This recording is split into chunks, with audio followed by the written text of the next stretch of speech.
여러분 안녕하세요. 바로 오프닝. 안녕하세요. 자, 안녕하십니까. 안녕하십니까. 카타리나입니다. 에릭입니다. 스텔라예요. 리드입니다. 잘 지내셨죠? 네. 또 인사를 또 하네. 방금까지 했는데. 지냈습니다. 네. 오늘 책은 바른 마음입니다. 바른 마음.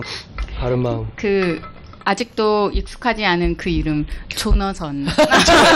한국말로 조너선 조너선 이렇게 하이튼. 써있잖아. 진짜 익숙하지 않아. 조나단 아니에요? 조너선? 막 이런 건가? 그러니까. TH죠. 아, 영어 이름을 실제로 못 봤네. 아니 이거를 기억하려면 왜냐면 계속 조선어 같아. 조선어. 아, 조선어 조나. 같아 갖고. 아우, 그래서 이 두꺼운 책을 저희가 한 달 동안 했죠. 한 달 동안 읽었죠. 4주. 그쵸? 왜 이렇게, 왜. 나는 읽었다고 사실 할 수 없어요. 뭐라 그럴까? 이렇게? 진짜 글자처럼 그렇게 읽은 거예요. 이렇게 펼쳐져서 이렇게 펼쳐지고. 이거 그림 뭐지? 아니, 아까 우리 단톡방에 카톡 짤을 보냈는데, 나도 하나 보내고 싶었는데 못 찾겠더라고. 뭔데요? 중국애인 것 같은데, 이렇게 책을 핀 다음에, 이렇게 해가지고 머리에다가 이렇게 하는 애가 있어. 이렇게 해가지고, 훑어가지고, 이렇게 머리에다가 하는 애가 있어. 이렇게 해가지고, 이렇게 하는 애가 있거든? 방법을 배워야 돼. 이렇게 하는 애가 뭐 있는데. 손에 스캐너 있어가지고 뭐 그런 게 있는 아니, 거야? 그런 짤이 있었어. 근데 못 찾겠더라고. 하여튼, 보신 분은 알 텐데. 그게 생각이 나더라고. 무슨 일이야. 아유. 시험 전인 것 같아. 뭔가 애가 이렇게 해가지고. 뭔가 의식처럼. 한 장씩 넘기면서. 의식처럼. 쓸어 담더라고, 머리에. 아, 입에 넣질 않았네, 다행히. 예. 그래서, 그 바른 마음에 대해서 오늘 좀 얘기를 해보죠. 네. 나의 오름과 그들의 오름은 왜 다른가라고 여기 딱 시작돼 있네. 그 책 표지에, 그죠? 하드커버고. 엄청 두껍네요. 근데 다행히 뒤에 한 100페이지는 맞아. 레퍼런스야. 레퍼런스죠. 맞아. 그죠? 이렇게 두꺼울 줄 몰랐어. 이렇게 두껍네? 그래서. 좋은 책이네. 좋은 책이네. 뭔가 두꺼운 걸 읽은 느낌이지만 알고 보면 그 100페이지는 안 읽어도 된다는 그런. 뒷장에서는 사실 좀 이렇게 주역 같은 것도 좀 있고 그래서 조금 그래도 좀 보너스 같은 느낌이었다 뒤에는, 그죠? 그래도 550페이지 넘었어요. 읽어야 될 부분만. 읽지 않아도 되는 네. 보너스. 읽지 않아야 그렇죠. 되는 게 커서 좋았다, 이런 느낌. 사실 이 책은 스텔라님이 이제 강력하게는 모르겠고 하여튼 좀 추천을 했는데 올해 좀 무슨 이유로 좀 이렇게 하셨는지 궁금하네요. 예전에 한 3년 전? 4년 전 그때 읽었었어요.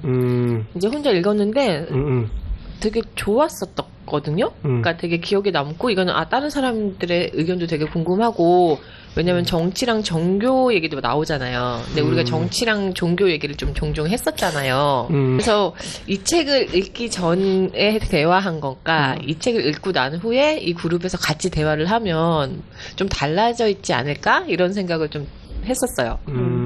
좋은 실험인데요? 어땠어요?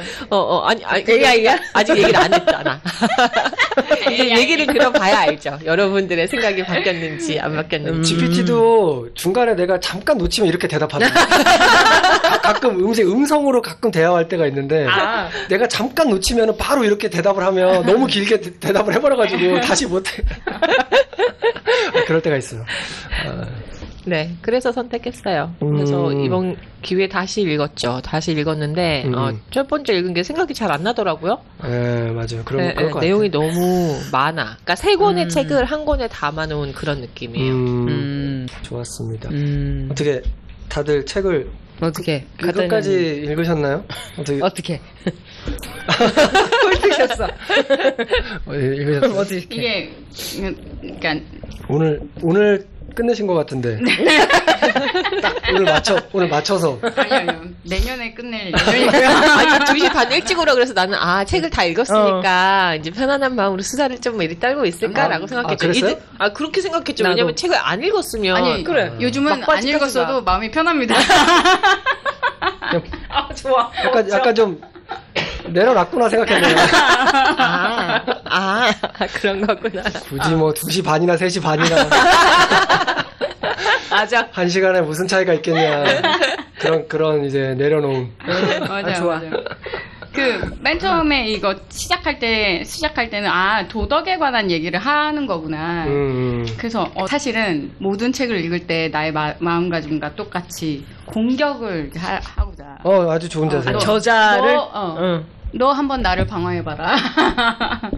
하면서 들어갔단 말이에요. 근데 이제 한 중간 정도까지 갔을 때는 좀 잘 정리해놨다라는 생각을 좀 했어요.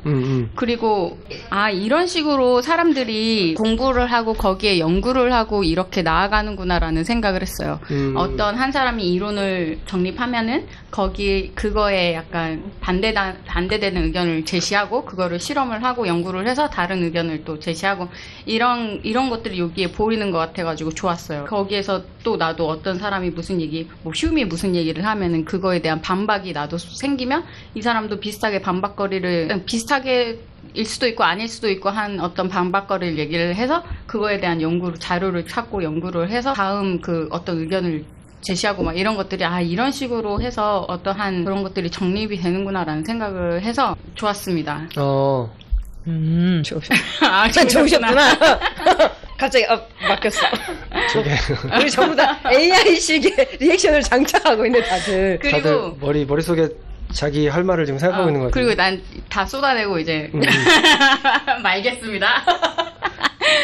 그리고 내가 이제 도덕과 이 정치를 이렇게 접목시키는 부분에서는 이거를 이게 순서가 중요하다라는 순서가 중요하다가 아니라 나는 이런 순서로 생각하지 않았는데 이 사람은 이런 순서로 정리를 하니 보기가 쉽다라는 생각을 했어요. 예를 들어서 도덕을 정치에 보수와 진보라고 생각을 했을 때 도덕을 어떻게 이념화할 수 있지? 라는 생각이 들 수 있잖아요. 근데 그 도덕이 사회 안에서 어떤 가치로 어떤 부분에서 이제 정립이 되는지를 먼저 정리를 하고 이 정립된 이 가치를 보수나 진보는 어느 부분을 더 강하게 강조하고 있고 그 가치를 이렇게 중요시하게 생각하는지를 정리를 해서 그래서 이 둘이 보수와 진보가 싸우게 된다. 라는 이 부분을 참 잘 정리해놨다라는 생각을 했어요.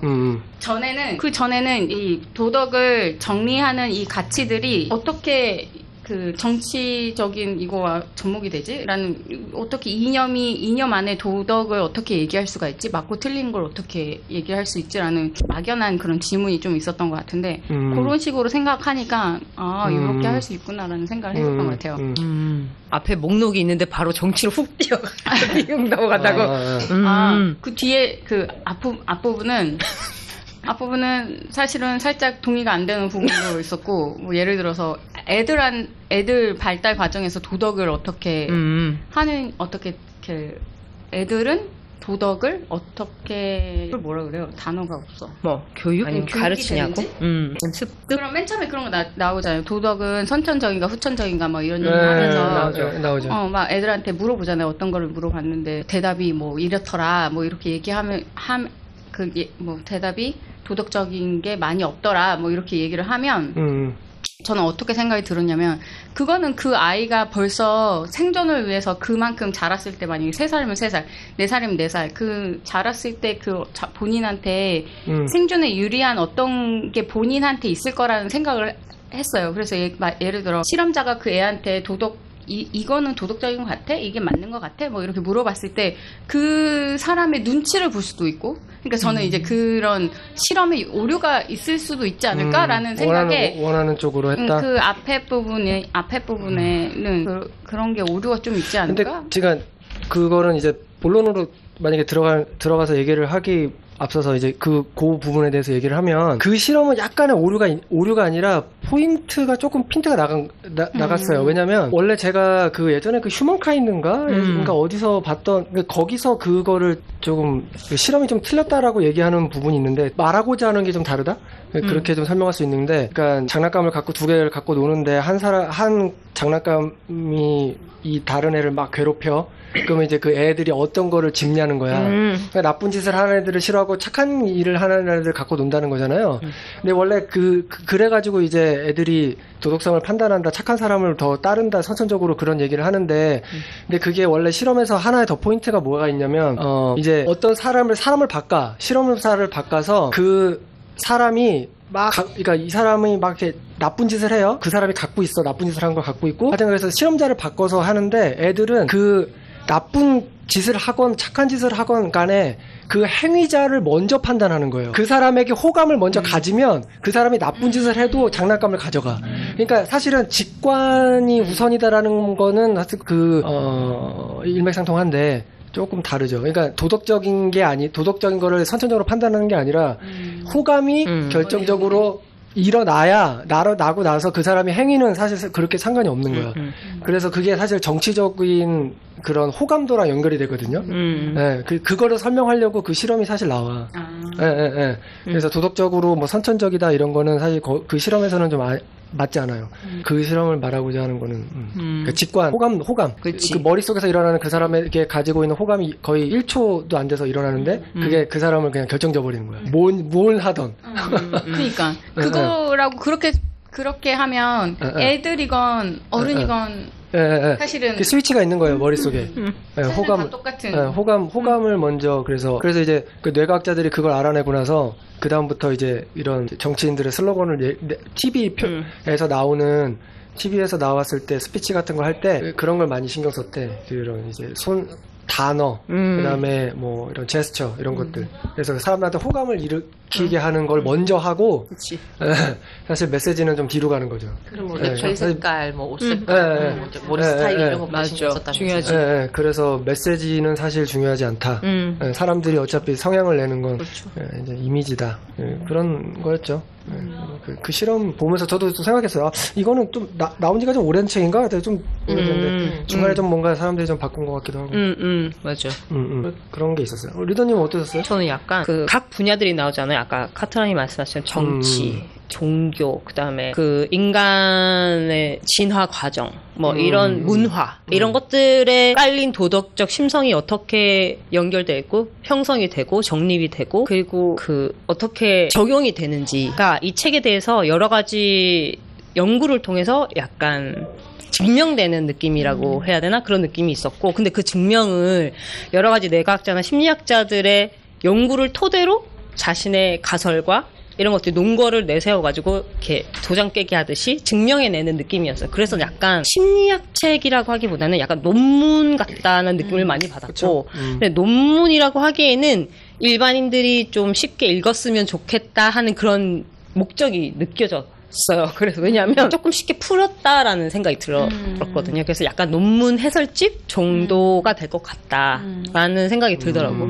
그래서 보면서 약간 아까 카타니 말씀하신 것처럼 정치적으로 연결된 거 이런 거 좀 흥미로웠고, 왜냐면 지금 현 대한민국이 한창 정치적으로 지금 활발하게 이루어지고 있다 보니까 모든 영역에서 그렇지만 거기에다가 또 나라마다 가지고 있는 문화적 도덕 심성과 거기에 따른 뭐 추론, 도덕적 추론, 도덕적 판단, 그 여러 가지가 문화적으로는 어떻게 적용이 되고 발현이 되는지 그런 것도 흥미로웠고, 근데 초반에 아까 말씀하신 것처럼 이게 도덕적 심성은 직관적으로 일어나느냐 아니면 그리고 선천적으로 발달이 되는 거냐 아니면 교육으로 인해서 후천적으로 발달되는 거냐 이런 연구들을 설명할 때는 저 살짝 오류가 있지 않나? 라는 생각을 했던 것이, 목적이 아까 에릭님이 말씀하신 거랑 비슷한데 목적에 살짝 틀이 끊어진 느낌의 A를 밝히고자 하는 목적으로 연구를 시작했다면 A-의 결론을 내는 느낌인 거예요. 그래서 약간 오류가 있는 실험들이 있구나, 근데 이거를 이용해서 뭐 여기까지 왔겠지라고 읽었을 때 뭐 좀 해설집 같은 느낌이었다. 그렇지만 쉽지는 않았다. 다 읽고 나서 좀 진 빠진 느낌이 많았어. 왜냐면 어떤 책장을 이렇게 확 펼쳐도, 그냥 랜덤으로 확 펼쳐도 다 그 말이 그 말같이 느껴지는 거예요. 자꾸 왠지 돌림 노래를 계속 하는 느낌인 거야. 그냥 영역만 다를 뿐인 것 같은 느낌인 거예요.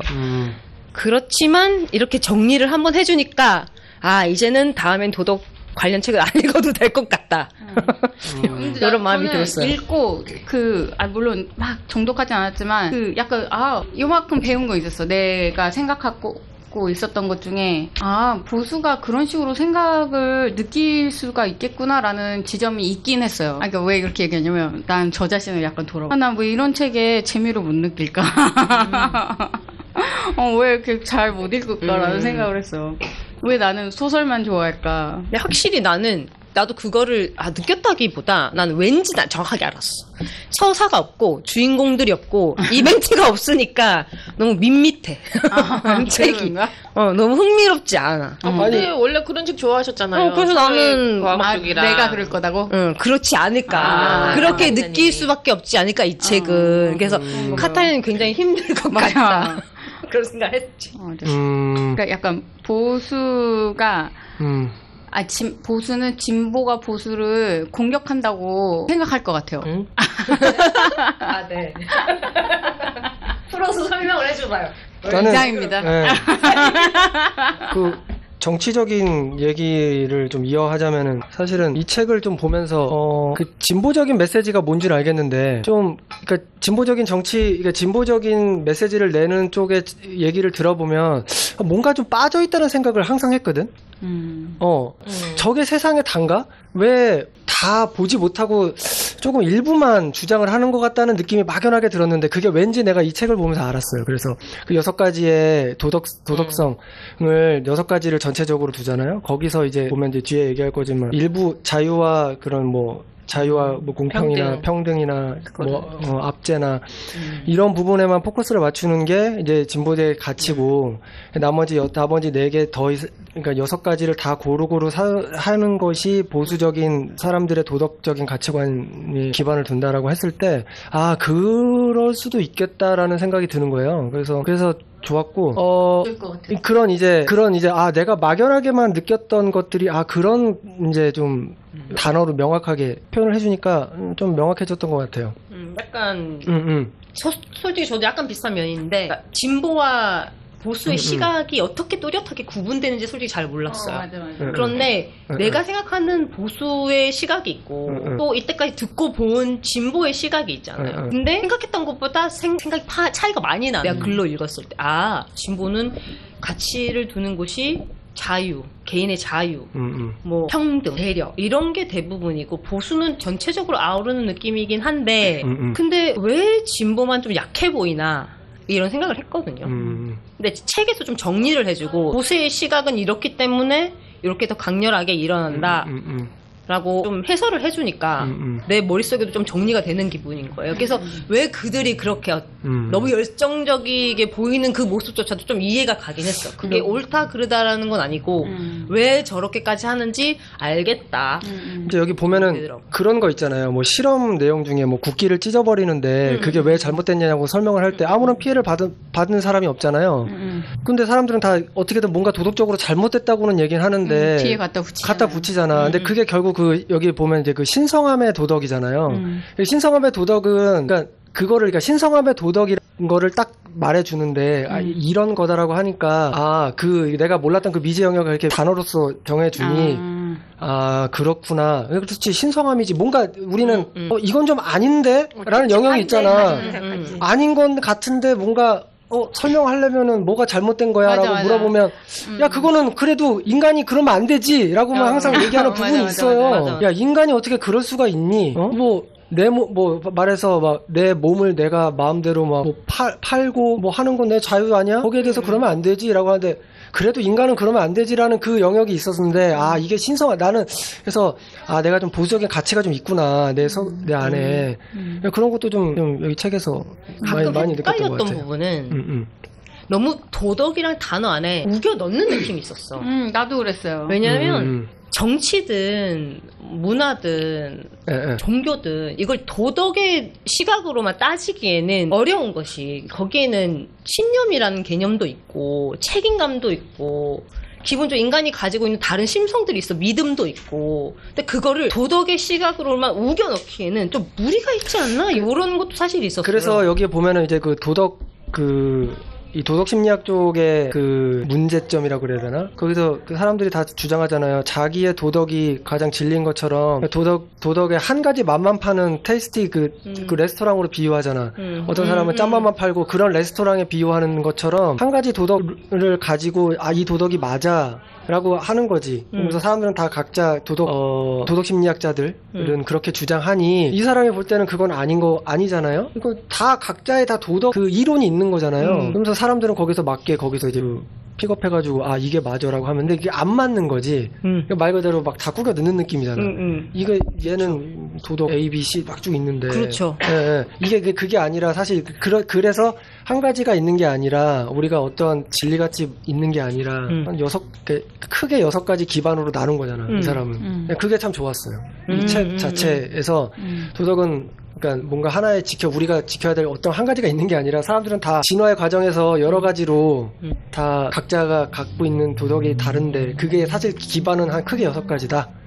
맞아. 그거를 뭉뚱그려서 도덕이란 단어를 쓴 것 뿐이지 그게 절대 진리는 아니라는 거죠. 그래서 그 6가지 크게 6가지 안에서 우리는 도덕적인 뭐 결정을 도덕이라고 생각한다. 자기가 생각하는 도덕. 그렇게 정리해주니 거기에서 정치의 이념으로 넘어가기가 설명이 참 쉬웠다라는 이해하기가 쉬웠다라는 우리는 이제 생각을 거기 안에서 옳다 그르다를 직관적으로 판단하기 때문에 그죠? 그러니까 서로가 좀 이해가 안 되는 부분이 있는 거지.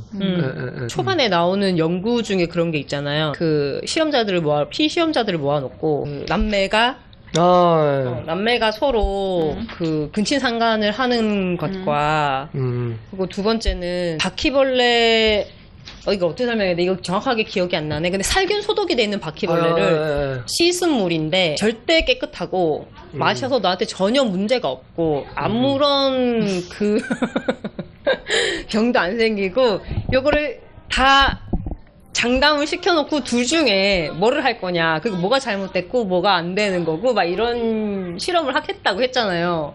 나는 거기서 이게 도덕적으로 데미지가 있을 수 있나? 라는 생각이 드는 거예요. 나는 그렇게 생각했어. 근데 여러분은 아닐 수도 있죠. 실험 결과 그렇게 해서 어떻게 나왔어요? 거기 자기 설명하게 돼 있잖아요. 이게 실험 결과 아주 다양했어요. 보통 근친상간은 안 되지 않아? 이게 그룹이 나뉘어져 있지. 아니 본인 결과가 어때요? 나의 결과는? 근친상간 둘은 상관없다고 봐. 근데 사회적으로 넘어오면, 문화적으로 넘어갔을 때 잘못됐다고, 올바르지 않다고 보는 거지. 왜냐하면 둘만 사는 사회면 나는 그 자체도 안 되는데. 그러니까 나는 그 둘은 나 알바야 이런데 근데 문제는 그 둘만 사는 세상이 아니기 때문에 사회적으로는 제재가 들어가야 된다라고. 왜냐하면 그 둘의 행동은 영향을 끼칠 수 있으니까 제3자에게. 그게 긍정적인 영향이 끼칠 거라고 보지 않기 때문에 그건 제재를 받아야 되나? 왜 거기 보면 써 있잖아요. 그 누구도 알 수 없고 둘이만 비밀을 간직하기로 했다고. 그 누구도 알 수 없어. 맞아. 그러니까 나는 지금 이유를 갖다 붙이는 거지. 근데 그렇다고 해서 내가 잘못했다고 보는 입장이 아니라니까. 그렇지. 나는 걔네가 잘못했다. 걔네들은 뭘 하든 나는 상관없다. 둘이서는 피임을 완벽하게 했고. 전혀 다른 기어나 낳을 위험도 없고 그냥 걔들은 그냥 경험을 한 거지. 나는 거기 그 세상에 아무도 알 수도 없고 둘만이 가지고 무덤까지 가지고 갈 비밀이라면 나는 why not? 그러면 안 되지. 왜 안 돼요? 왜 안 돼? 그건 인간적으로 하면 안 되는 일이야. 그거는 있을 수 없는 일이야. 사람을 건드려. 그거는 여기는 건너야 될 존귀가 있는 거지. 건너야 될 강을 인간의 존엄을 넘어가면 안 되는 선이 있는 거예요, 사람은. 왜? 왜 안 돼? 안 돼. 신성함이라니까. 아니, 뭐가 신성해? 아니, 나의 가드도 아니고, 그냥 같은 엄마 뱃속에서 태어난 것밖에 없는데? 안 돼. 더럽지도 않고, 누구들 애한테 피해주지도 않고, 서로한테 칼부림을 하지도 않고. 그러니까 그 안 되는 이유를 설명해봐요. 안 돼요, 그냥. 이유 없어. 안 돼. 이런 사람이 있었다니까. 그 이유는 만들어내기 수지까지지만. 이유를 만들어봐요. 만들고 싶지 않아. 그냥 안 돼. 그거는 애들이 물어보는 거야. 왜 나 하면 안 돼? 안 돼, 그냥. 아니야, 근데 여기 실험에 한 거 보면은 좀 사회적으로 높은 교육을 많이 받은 사람일수록 이유를 많이 만들어낸다 그러고, 사회적으로 못 배우고.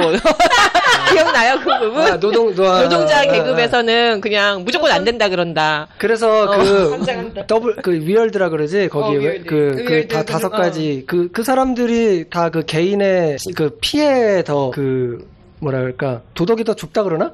그러니까 되게 개인적인 사람. 사회적인 사람 아니고 개인적인 것에 포커스를 맞춰서 좀 더 도덕이 좀 좁다. 개인의 자유에 좀 더 집중하고. 평등 배려 이런 거. 그래서 만약에 그 예로 보면 그 괜찮다 하는 사람이 위얼드 하는 사람이잖아요. 나는 위얼드라고 나는 생각해요. 그래서 그 위얼드 하는 그 실험이 그 설문조사 있었잖아요. 두 군으로 나눴잖아. 그 결과 어떻게 나왔어요? 몰라요. 아니요, 그냥. 위얼드가 진보 쪽이었어. 정치적으로 따졌을 때는. 그러니까 본인의 결과가 어땠냐고. 나 그것도 해봤잖아. 그 얘기하니까 그거 그 안에 들어가면 그게 나와요. 이 저자가 운영하고 있는 웹사이트가 나와요. 6월 모럴즈인가 있어. 그 들어갔잖아. 들어가가지고 나도 나를 테스트해보겠다. 나의 도덕의 마음을 어느 정도인지 테스트해보겠다. 알려줘요. 내 지금 볼게. 근데 거기서 적혀 있어. 기억이 안 나. 거기가 디렉션이 있어요. 실수를 많이 하면 많이 할수록 그 결과가 좀 똑바로 안 나온다. 결과를 최저할 수 없다라고 나와요. 그리고 1차, 2차, 3차 다 단계가 막 나오는데 문제는 똑같지만 문제를 푸는 형식이 달라져. 그래서 계속 실수를 반복해 나는. 그래서 결국 밑에 나와요. 너 지금 안 돼. 너 지금 실험 안 돼. 꺼져. 이렇게 돼. 그래서 안 되는구나. 그래서 난 접었거든요. 실험을 끝까지 못했지. 저 실수 너무 잦았어. 너 안 될 것 같아. 이러더라고. 난 못했지. 여러분 한번 해보세요. 한국말도 있고 영어도 있고 뭐 다 많아요. 한번 트라이해보시기 바랍니다. 도덕은 굉장히 감성적이다. 이 부분 좀 초반에도 좋아. 도덕은 2장의 도덕은 너무나도 감성적이다. 이 부분에서 여러 가지 있겠지만 여기 이제 인권에 대한 얘기 나오는데 사람들이 인권이 존재한다고 믿는 까닭이 왜일까라고 하는데 거기 한번 생각해 본 적 있어요? 그러니까 수학적인 진리처럼 진짜로 있는 거예요? 인권이라는 게? 그 사람이 그러니까 지금 우리가 가지고 있는 권리고 인간이 좀 그래 다른 종을 이렇게. 그러니까 감성적이라는 거를 표현하기 위해서 이 사람이 예를 든 거예요. 인권이라는 게 정말로 수학적으로처럼 뭔가 실제하는 거냐 우리가 갖는 게. 도덕이랑 똑같은 거죠 뭐. 그러니까 이게. 우리가 어떤 이제 고문당한 이야기를 듣거나 이제 그러면은 뭔가 혐오감과 동정심이 막 느껴진다는 거지. 그런 느낌을 정당화하기 위해서 나온 게 인권이라는 개념이라는 거니까. 그러니까 감성에 기반한 거라는 거지. 그 부분에서 그렇지. 도덕이 우리가 느끼는 도덕도 그런 메커니즘이잖아요. 뭔가 실질적으로 사실 뭔가 딱 있는 게 아니라 그쵸. 우리가 감성으로 느끼기에 이걸 정당화해 줄 만한 어떤 것이 있으니라고 뭔가 필요하잖아. 도덕이라고 하는 거예요. 그런 느낌이었어요. 그래서 계속 감성. 실험을 하고 연구를 하는 것 같아. 이 저자들과 과학자들과 인지학자들 이런 사람들 보면 실체는 없는데 존재는 하니까. 근데 그걸 계속 증명하고 싶은 거지. 그러니까 어떻게 문화적으로, 정치적으로, 종교적으로, 인간의 진화적으로 어떻게 이게 적용이 되고 발현이 되는지 이걸 알아보고 싶은 것 같아요. 아까 에릭님이 가진 궁금증과 똑같아. 실제하진 않아. 아니 실제는 없어. 실제는. 근데 존재를 해. 근데 알고 어떻게 이게 되는 건지. 그래서 심리학 카테고리에 있는 거 아니에요? 그러니까. 안 그랬으면 과학 카테고리에 근데 사실 있겠지. 다 기반이 그거 같아요. 인간이 혼자 못 사니까 그래서 다 이런 문제들. 여기서 난 조금 더 들어가고 싶은 게 협동이 사실 주는 아닌 것 같아. 그 밑에는 생존이 걸린 거지. 그러니까 생존이 같이 사는 거. 맞아. 생존이 밑바탕이 되기 때문에 협동을 하고 서로 같이 뭐 부족 사회를 이루고 하는 이유가 생존이기 때문에. 그래서 아까 도덕심을 갖고 있지 않나. 근친상간도 안 되는 이유를 사실 알고 있잖아요. 더 이상 유지가 안 되잖아. 그렇게 해버리면은. 그런 거에 있어서 오는 사회적으로 교육된 것도 있겠지만 거부감이 있는 것 같기도 하고. 그러니까 그게 진짜 교육이 돼서 그런 게 아닐까요? 그럴 수도 생각이 있고. 나쁘다. 그러니까 옛날에 고대 그때 시절에는 그 많이 했잖아요. 자기 진짜 그래서 되게 기형아가 많이 나왔고, 그러니까 그 사람들이 몰랐을 그 시기에는 그게 나쁜 일이라고 생각을 안 했잖아. 그래서 사도적으로 결혼하고 그때 당시에 그랬잖아요. 이제 근치는 그 귀족들의 그걸 대를 이어야 돼서. 그래, 그러니까 그때는 그게 나쁜 일이 아니었었다고. 이 질문을 그때 했으면 그게 왜 묻는 거야? 이랬을 거 아니에요. 그러니까 이것도 교육을 통해서 나쁘다 이게 심어졌기 때문에 우리가 나쁘다고 하는 게 아닐까? 교육의 바탕이 그 사회 안에서 좋지 않기 때문에 결정돼서 교육이 전해지는 거 교육이 돼버리는 거 아닐까요? 공동체 안 좋으니까. 그렇지. 그러니까 그렇게 해서 교육으로 결정돼서 우리가 배워서 그거에 대한 거부감이 생기는 거잖아요. 그러니까 그렇게 해서 교육으로 만든 것도 도덕이 있고, 돼버린 거지 그게. 그러니까 그 공동체에서 그렇게 하는 것도 있고, 또 제 생각에는 그냥 위생과 질병에 좀 영향인 거 아니야? 이유가 있죠. 그러니까 그 문제만 보자면 그렇죠. 그 카트리나님이 설명해주신 것처럼 그렇게 이제. 우리가 진화하고 앞으로 이제 많이 종족을 번성해 나가는데 이제 많은 문제가 있으니까 그게 나쁜 거라고 교육을 해왔고 나쁜 거라고 배워왔고 그래서 그렇게 된 건데 꼭 그 문제에서 그러니까 그 문제를 빼고 그러니까 그게 아니더라도 꼭 교육을 통해서 그게 정해진 것 같지는 않아요. 그러니까 꼭 법이 먼저 이렇게 가는 경우 있잖아요. 또 나오는데 남녀 성 문제랑 그리고 게이 문제 그거는 솔직히 만약에 우리가 그 교육적인 문제랑 인류 번성으로 보면 허락을 해주면 안 되거든. 도덕적으로 계속 나쁘다고 해야지 맞는 얘기잖아요. 그렇게 따지면. 근데 법이 그걸 바꿨단 말이야. 근데 법은 제일 늦게 따라와요, 사실. 그러니까 사람들이 주장을 하니까 바뀐 거야. 아니 그러니까 근데 그 주장 그러니까 우리가 지금 금방 얘기한 주장으로 봤을 때. 근친상간이 우리가 나쁘다고 생각을 하는 거는 교육을 받았어? 그렇게 교육을 받은 이유는 그 자손 번성에 그게 역이되기 때문에 그렇기 때문에 우리가 나쁘다고 교육을 받은 거야? 그렇게 치면 개인은요 자손 번성에 그 인간 그 종족 발달에 전혀 도움을 주지 않아. 그럼 반대로 나가는 거거든요. 그러면 그거는 교육적으로 안 된다고 해야 돼. 그러면은 이제 그 개인의 자유를 더 중요시하는 사람들의 목소리가 커진 거지. 그러니까 꼭 그게 무조건적인 그건 아니다는 거죠. 그러니까 그 교육과 그게 사회적 그게 그러네요. 무조건적인 건 아니고 그게 아니고 가족 단위를 해친다라고 생각을 할 수 있을 것 같아요.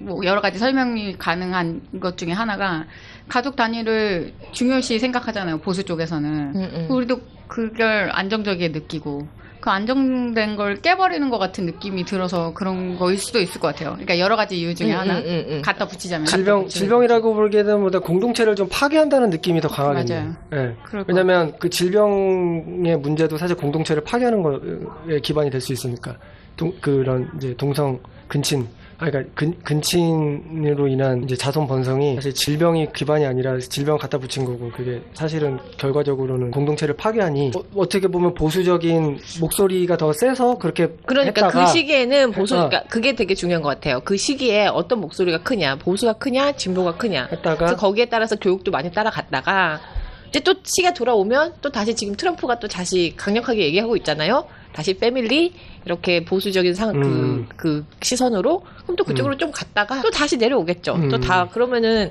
그거에 따라서 이제 우리의 시선이랑 그리고 적응해야 되는 그런 도덕적 그런 면모들도 달라져야 할 텐데 문제는 이제 한국을 예를 들어보자면 이제 어르신들이 되게 보수적이라고 하잖아요. 그분들은 이거 달라짐을 받아들이지 못하는 거죠. 그러니까 나는 이런 교육을 받았어. 분명히 이건 나쁜 거라고 했어. 게이 절대 안 돼. 근데 시대가 달라졌어. 이제 받아줘야 돼. 왜냐면은 그게 지금 시류야. 근데 절대 안 돼. 받아들이지 못하는 게 이제 문제라고 생각하거든요. 그러면 우리는 이제 어떻게 해야 될 것이냐. 자, 윤석열을 그렇게 욕을 했어. 갑자기 왜 계속 욕을 해야 되는 것이냐. 계속 욕을 해야 될 것이냐. 이거는 농담입니다. 근데 너무 진지하게 윤석열 얘기 나오자마자 갑자기 다 눈이 이렇게. 포인트가 뭔지 몰랐어. 그러니까 나도 갑자기 윤석열을 꺾는다고. 갑자기 이게 어떻게 그렇게 가지? 아니 왜냐면 계속 되게 많이 다 진보 쪽이었잖아요. 그러니까 그 우리가 생각했던 진보, 그러니까 이 책에서 말했던 진보 말고 본인이 이 책을 읽기 전에 정치적으로 진보라고 생각하셨어요? 보수라고 생각하셨어요? 나는 극보수예요, 사실. 나 보수. 우리나라가 보수와 진보가 잘 안 나눠서 이 기형이라 그렇지. 저는 사실 우리나라가 최고고. 진보는 나는 천천히 나가도 상관없다는 주의. 그럼 원래 나는 보수였다라고 얘기를 했었어요? 그러니까 우리나라가 진보와 보수를 이상하게 나눠서 그렇지 그냥 제너럴하게 얘기하는 보수예요, 저는. 나도. 나는 이 6가지의 그 보수가 갖고 있는 6가지 기반이 다 이해돼요. 네, 그리고 다 이해돼. 보수가 아니고 그치 나쁜 놈이에요. 파시스트야. 아니 왜냐면 나는 잘못 배웠어. 진보랑 보수. 왜냐면 정치 별로 관심이 많지 않잖아요. 그래서 특히 한국에서 진보 보수 그러면은 진보는 민주당, 보수는 이렇게 딱 이렇게 해놔가지고 그러면은 나는 국힘당 아니까 나는 진보구나. 그래서 나는 진보 성향을 가져 있구나라고 해서 나는 항상 진보라고 얘기를 했단 말이에요. 우리나라는 진보가 없어요, 사실 지금 당장. 그래서 책을 읽고 나니까 내가 보수인 거예요. 그래서 난 보수구나. 이제 보수라고 얘기를 해줘야지. 근데 내가 이 책을 읽고 친구한테 얘기를 했어요. 너는 되게 정치적으로 보수적이야. 라고 했는데 자기는 자꾸 진보라는 거예요. 근데 이걸 그때는 첫 번째 읽었을 때라 가지고 정리가 잘 안 돼서 설명을 제대로 못했단 말이에요. 근데 이 설명을 잘 할 수 있을 것 같아요. 그리고 아무튼 우리나라. 그래서 우리나라는 왜 진보와 보수가 그렇게 뚜렷하게 진보와 보수가 뭘 하는지 모르겠어. 그러니까 이거는 우리나라 정치를 모르겠어. 조금 더 알아야지 우리가 얘기가 돼. 이거는 궁금한 게 있어요. 이거는 정치를 진짜 몰라서 얘기하는 건데 이준석 씨랑 다시 돌아가면은 2장 얘기하려고 그랬는데 너무 멀리 갔네. 멀리 갔다 왔네. 제일 뒤로 다시 돌아갑시다. 다시 2장으로 얘기하면 아니 여기 인지과정 이유를 찾아내는 인지과정 여기 보면은 그 보이는 그대로의 인지과정 무시하고 이유를 찾아내는 인지과정을 연구해야 한다고 도덕 심리자들을 설득했다고 뭐 나오는 얘기가 있는데 그러니까 제가 이제 이 부분을 읽으면서 들었던 좀 의문이랄까 같은 것들은 제가 뇌과학책, 과학책, 그러니까 인간의 어떠한 것을 다루는 책을 좀 별로 이렇게 안 좋아한다라는 게 어떤 부분이 있냐면 너네들은 그냥 원래 그런 거야 해서 끝나. 뭐 어떡하라는 거야. 그냥 그런 느낌이 항상 들어요. 그러니까 너네의 우리의 생각과 행동의 메커니즘은 이래. 그래 알겠어. 근데 그러면은 어떻게 하라는 거지? 그런 약간 느낌이 있어요. 다 읽고 나면. 그래서 뭔가 좀 해결책, 이 책을 계속 처음부터, 그래서 그래요. 내가 이게 결론을 어떻게 내는지 한번 보자.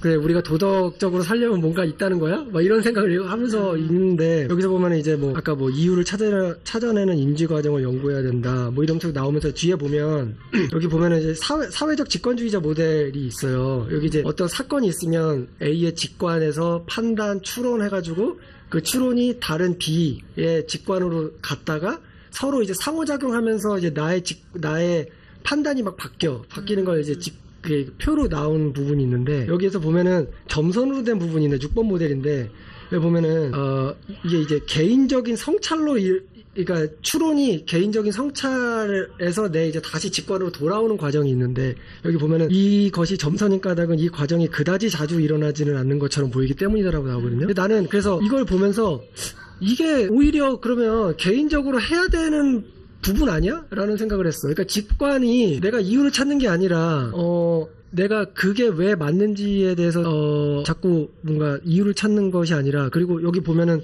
추론을 통해서 내 직관이 바뀌는 거는 거의 일어나지 않는다고 했는데 그럼 개인적인 노력이 뭐가 있느냐를 이렇게 해서 찾은 거예요. 그러니까 어려운 부분을 찝은 거야. 여기 보면 뭐 코끼리와 기수 얘기가 나오는데 코끼리가 먼저 돌아가고 기수는 나중에 결정한다는 거 아니야?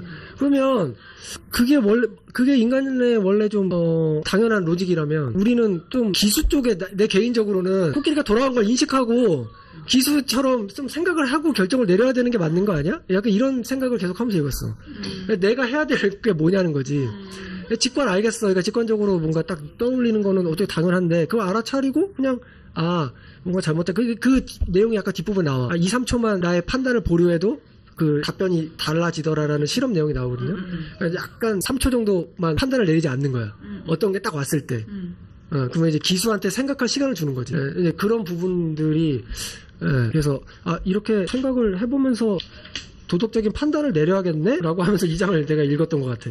여기 보면 난 그 부분 약간 헷갈리는 게 그런 연구를 했잖아요. 이런 어떤 실험을 시켜놓고 피해시험자에게 한 그룹에는 바로 직관적으로 대답을 할 수 있게 해놨어. 그 다음 그룹에는 그 직관적으로 대답하는 그룹의 얘기를 듣고 기다렸다가 대답을 하게 시켰어. 근데 처음에 이 두 그룹은 거의 똑같은 결론을 내리지만 A그룹이 직관적으로 바로 대답을 할 수 있게끔 했단 말이에요. 그 얘기를 듣게 한 B그룹은 똑같은 결론을 갖고 있었음에도 불구하고 얘기를 듣다가 생각이 바뀌면서 다른 식으로 대답을 한단 말이지. 근데 나는 그것들을 그 연구를 보면서 이게 도덕이랑 관련된 게 맞아? 라는 생각이 들었던 것이 이게 여론 아닌가?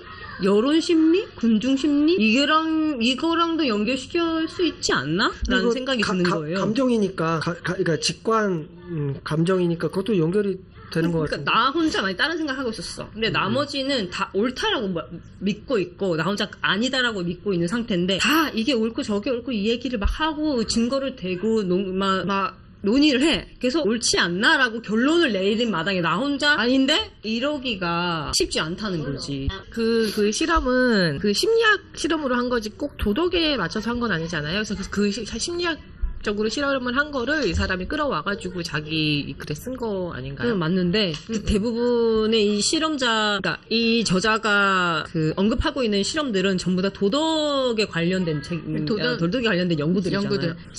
도덕적 판단이 어떻게 이루어지는지, 추론이 어떻게 일어나나, 판단이 어떻게 일어나, 도덕의 심성에서 오나, 직관적으로 일어나나, 아니면 뭐 교육 후천적으로 일어나나 이런 식으로 어쨌든 바탕은 도덕에 대한 걸 더 알고 싶은 거지. 그래서 그 실험도 어쨌든 도덕에 관련된 거였어. 근데 왜 도덕적인 판단이 바뀌는가를 알고 싶었던 것 같아.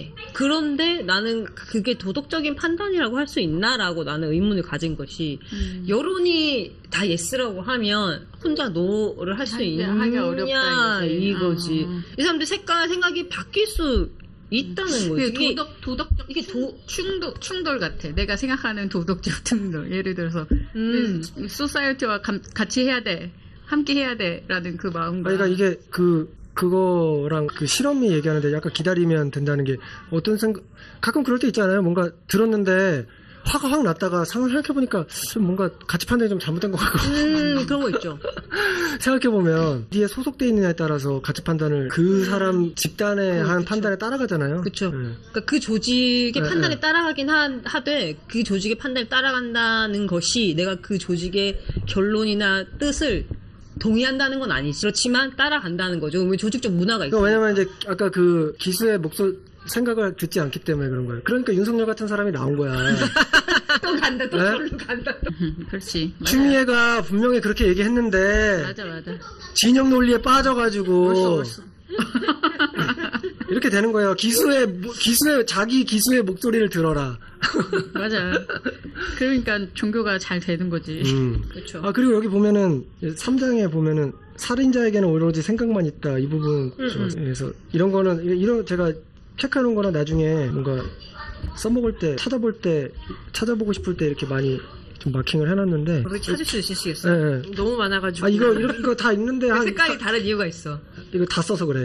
네. 감정이라는 것이 결여돼 있다. 그리고 동정심, 죄책감, 수치심을 느끼지 못하고 심지어 당황하지도 않는다. 사이코패스들의 성향이잖아요. 그리고 추론 능력은 있는데 도덕적 감정이 결여돼 있다는 것은 위험한 일이다. 아닐 수 없다. 사이코패스는 무슨 말이든 수술하는 법을 배워 자신이 원하는 것을 손에 넣을 수 있다. 제가 이 부분을 왜 얘기했냐면 제가 이거 챗GPT랑 MBTI에 대해서 얘기를 하다가 이 부분에 되게 겹치는 부분이 있었어요. 그래서 그때 당시에 공감에 대해서 우리가 잠깐 얘기했잖아요. 그래서 공감이라는 게 과연 세상을 좋게 하는데도 이바지하지만 사람들에게 그 공감이라는 거는 집중적인 효과가 있기 때문에 선택적인 공감이다. 그렇기 때문에 여기도 나오잖아요. 도덕적인 감정이라는 건 여기 뭐 옥시토신 비유하면서 옥시토신하고 행복 호르몬인데 사실 그 이타적인 마음인데 선택적 이타적인 거지. 그렇기 때문에 집단이 생기고 서로 싸우게 하고 좋기만 한 건 아니다라는 내용이 나오면서 공감도 약간 그런 메커니즘에서 GPT랑 얘기를 했거든요. 그러면서 이제 인지적인 공감이랑 정서적인 공감에 대해서 이렇게 얘기를 하다가 인지적인 공감에 대해서 내가 얘기를 할 테니까 네가 반론을 해라고 이렇게 했거든요. 인지적인 공감이 필요해. 왜냐면은 뭐 여러적인 얘기를 막 했어요. 그랬더니 얘가 거기서 얘기하는 게 인지적 공감 좋은데 그러니까 윤리가 없는 인지적 공감은 위험하다라고 얘기를 해줬거든요. 근데 여기서 말하는 이게 도덕적 감정, 윤리가 없다는 거, 윤리랑 도덕적 감정이 약간 매치가 되는 것 같아요. 여기서 지금 이 책에 나온 거. 그러니까 도덕적인 감정이 없는 추론 능력은 사이코패스적인 거지. 사이코패스가 하는 행동이니까. 아까 그 공감이라는 거로 넘어가서 윤리 없는 인지적 공감은 오히려 위험하다. 왜냐면 인지적 공감이라는 건 윤리가 없이 인지적 공감만 있으면 그 사람이 원하는 거를 정확하게 찝어내거든요. 그 사람 이용하기가 쉽지. 네. 윤리가 없잖아. 양심도 없고. 그러면 여기서 도덕적 공감과 윤리적 공감의 차이는 뭐예요? 그건 똑같은 거. 똑같은 거. 윤리는 공감이 아니에요. 그냥 감정이. 그러니까 이것도 감정으로 표현하는 거예요. 윤리라는 양심의 감정. 그러니까 윤리를 어떠한 건 이성적인 게 아니라 어떠한 감정의 영역인 거지. 여러분을 위해서 제가 그래서 찾아왔어요. 우리 항상 얘기할 때 도덕과 윤리, 도덕하면 항상 윤리가 따라붙어. 실과 바늘처럼. 도대체 윤리는 뭐고 도덕은 뭐야? 둘이 뭐가 다른 거야? 같은 거야? 다른 거야? 찾아왔거든요. 자, 여러분. 도덕이란 무엇인가? 어떤 사회에서 사람들이 그것에 의해서 선과 악, 옳고 그름을 판단하여 올바르게 행동하기 위한 규범의 총체. 라고 얘기해. 주로 도와 덕을 설파하는 데서 노자의 가르침을 이르는 말이라고 정의가 나와요. 그리고 내가 윤리는 안 찾았나 봐. 웬일이야. 덕을 찾았네. 도와 덕을 찾았네. 근데 윤리가 뭐야? 덕을 찾았네. 도자와 덕자를 찾았네. 그 정의가 어떠하건 간에 이게 이성적인 추론에 의해서 나온 게 아니라 감정에서 나온 거라는 거는 동일하다는 거지. 여기서 말할 체계를 바탕으로 하면. 그러니까 합리적인 사고를 통해서 도덕이라는 개념이 나온 게 아니라는 거예요. 그러니까 감정의 영역이라는 거지. 감정의 합리적이진 영역. 않지. 감정의 영역이라는 거야. 우리가 갖고 있는 감정의 영역. 그러니까 감정이라는 것 자체가 없으면 윤리도 없고 도덕도 없는 거예요. 네. 여기서 여기서 말할 때 도덕적 감정이라는 얘기를 쓰거든요. 그러면은 감정이 없으면 도덕이나 윤리에 대한 개념 자체가 없는 거야. 내 마음에. 근데 상대방의 마음을 읽을 수 있는 능력은 있어. 그러면 사이코패스가 되는 거야. 네. 여기서 윤리를 보태서 얘기하자면 도덕은 자신에 관련된 거예요. 자신의 도덕적 심성을 얘기하는 것이고 윤리는 주체가 상대에게 있어. 상대에게 가하는 나의 도덕적 행동, 도덕적인 말, 생각 이런 것들은 윤리라고 얘기하는 거거든요. 그래서 윤리와 도덕과 윤리가 항상 쫓아다니는 이유가 나에게 해야 하는 말과 행동, 생각과 관념 이런 것들이고 윤리는 상대방에 관련된 거. 그 상대방이 하는 행동, 사회적으로 내가 저지르는 뭐 실수, 질서 이런 것들 지키는 것들을 위한 건 윤리. 그러니까 그게 이제 감정과 직관에 의해서 정해진다는 거지. 그러니까 우리가 이성적으로 막 만들어낸 게 아니라 여기서 말하는 책으로 들어가죠. 그런 거죠. 그걸 어떻게 찾아냈대요? 여기서 감정, 도덕.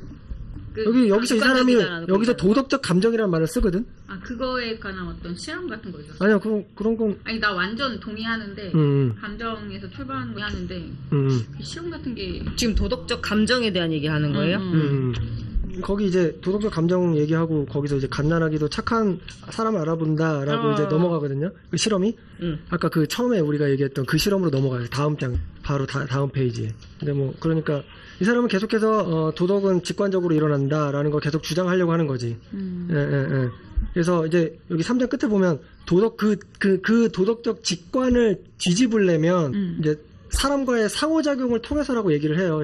책의 중간에 보면. 예. 호의와 존경 그리고 타인을 기쁘게 하려는 열망이 있다 싶으면 그를 향해 몸을 돌리고 그러면 이어서 기수는 그 사람의 주장에 어떤 진실이 담겨 있는지 찾으려고 노력한다. 예. 그 사람의 코끼리의 몸을 돌리는 걸 우선해라. 호의를 베풀고 다가가서. 예, 그런 거죠. 그러니까 아무리 설명해봐야 귀 닫고 돌아간다는 거지. 그치. 코끼리는 이미 몸을 돌려버려가지고 저기로 가는데 거기 아무리 기수한테 말을 걸어봐야 소용이 없다. 아니야, 부부싸움 했는데 내가 화난 이유는 네가 DC를 이걸 안 했고 이걸 안 했고 그래서 그런 거야. 하지만 상대가 사랑해 하면 끝나잖아. 그런 거 아니에요? 좋은 예네. 그거는 이제 좀 다른 얘기가 될 수가 있는데 이게 그렇게 상황 모면 막 이런 거 얘기하려고 그러는 거죠 지금. 그렇게 모면이 되면은 그렇게 나쁜 사이는 아니야. 이게 2장에 아까 에릭님 말씀하신 그 장인데 도덕은 너무나도 감성적이다라는 이 장인데 거기에 저도 하나 질문한 게 뭐냐면 도덕적 추론을 하는 까닭은 다른 누가 왜 마땅히 우리 편에 서서 우리처럼 판단해야 하는가 하는 문제에 대해 가급적 최선의 이유를 찾기 위해서이다 라고 돼 있어요. 근데 이게 과연 도덕적 추론이라고 할 수 있나? 이건 합리적 추론에 좀 더 가까운 말이 아닌가? 나의 합리성을 당해하기 위해서 가급적 최선의 이유를 찾는 거 아니에요? 이건 어떻게 증명받고 싶은 그런 심리적인 이유 아니에요? 이게 왜 도덕적 추론이라고 말을 하는 거야? 왜 하는? 근데 나의 이유를 나중에 찾으니까. 그러면 합리적인 게 아니지. 왜 합리적인 게 아니에요? 내 이유를 만들어내는 거잖아. 그게 정당하게 그 어떠한 것에 대해서 정확한 그 이유가 있는 게 아니라 합리화시키는 거죠.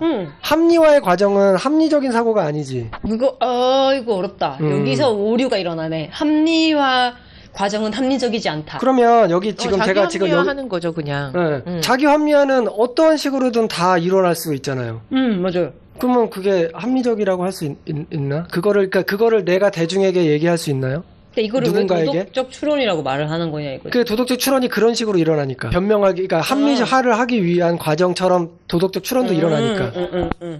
그렇게 되는 거죠.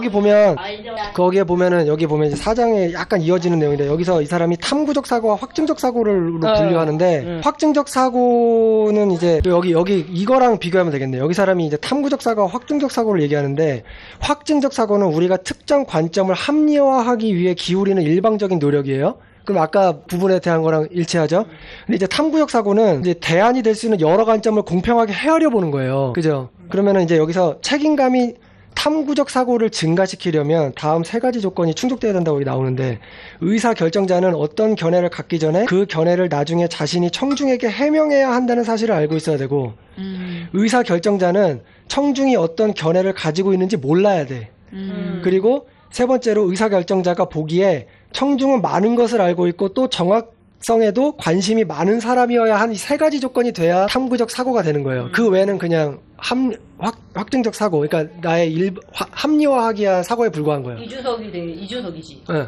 합리화하기 하는 사고밖에 안 되는 거예요. 그거는 누가 듣건 말건 상관없이 나 혼자 하는 거잖아요. 그렇죠. 그런 사고는 도덕적 결정이 일어날 때 일어나는 사고다. 근데 우리는 탐구적 사고를 늘리려면 이런 세 가지 조건을 만족시킨다고 생각하면 이제 탐구적 사고가 일어나는 거지.